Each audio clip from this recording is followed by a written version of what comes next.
Gusty winds are expected to continue today, which could lead to more evacuation orders and advisories for the Creek Fire. It's also expected to pose a challenge for firefighters battling the blaze, which is still 0% contained this morning.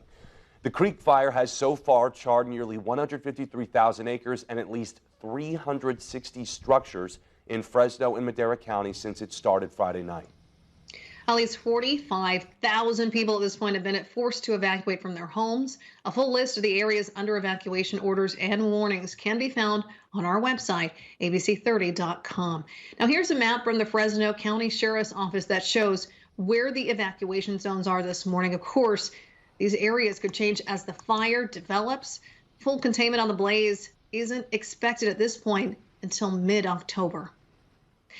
And air quality will also remain an issue today across the Central Valley. At least 6 fires, including the Creek Fire, are affecting the air we breathe right now. Now, this is a live look from some of our sky cams across the Central Valley this morning. You can see that smoke apparent, especially in the coarse gold sky cam.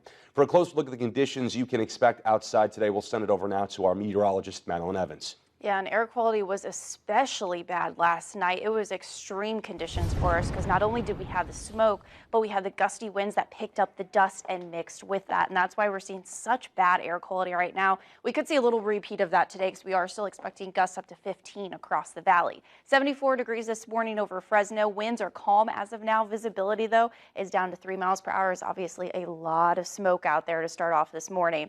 60 in Merced, 61 in Madera, Hanford at 65, Lemoore at 63.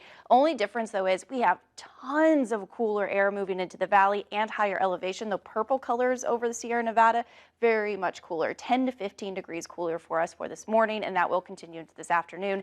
86 by noon, will only reach a high of 95 by 4 o'clock. I'll have more details on that high fire danger for this afternoon, but I'll pass it back to you guys first.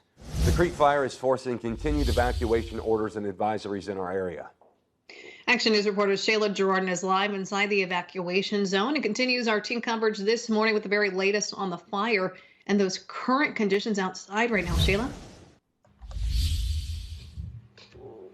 Amanda Landon, we are at the top of the 4 lanes this morning. This whole area charred by the Creek Fire just yesterday. Take a look behind me. This area where I'm standing was actually burning just yesterday morning. All of this, you can see part of that burn scar. But if you walk over here, this is where the fire actually jumped the highway, moving over into this area, destroying everything in its path. And as we get farther in, the fog is getting pretty thick, but you can even see a little bit of a remnant, that orange glow off in the distance where that fire is burning right now. But the smoke and haze making it very challenging to see all of that out there this morning. And at the top of the 4 lanes, very close to where we are, several homes have been wiped out by that relentless blaze.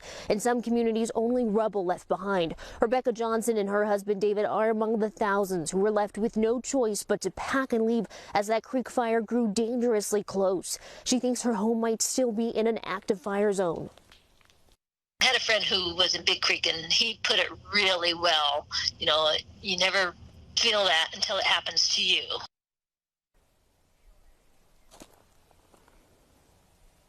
Bishop Roberts had to evacuate with his grandparents from their home at the top of the 4 lanes. His grandparents have lived there for the last 10 years. And just yesterday evening, Action News was able to get to their house, and it is still standing. But many others were not as lucky. The Creek Fire has already destroyed 365 buildings, and that includes the historic Cressman's General Store just up the road. We were there a little bit earlier this morning and saw some of the damage and the destruction left behind there. So tragic, but we do know the owners have plans to rebuild. They even set up a GoFundMe page, and we have all those details on our website, abc30.com. But just devastating to see some of the destruction left behind this morning. For now, Landon, I'm going to toss things back to you.